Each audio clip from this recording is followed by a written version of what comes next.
Ang realidad sa kinabuhi, dili man gyud perming sadya.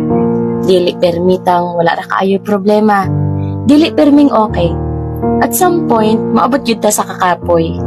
Makaagit ang mga kasakit, mga discouragements, usahay makabatit ang kawalay gana.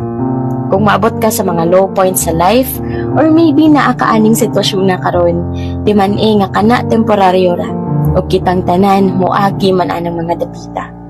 Usahay man gani, dili na takabalo unsay buhaton. Kung tanaw nato, dako kaayo atong mga problema o sakit kaayo atong mga gibati, maong dili kalikayang makaingon tagbasin, dili na ta makalingkawas anang sitwasyon na.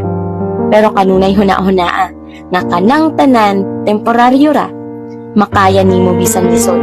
Salig ug ayaw pawala sa paglaom.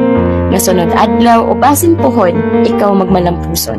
Puhon, ikaw na makabangon. Puhon, ikaw na sad ang paboran sa panahon.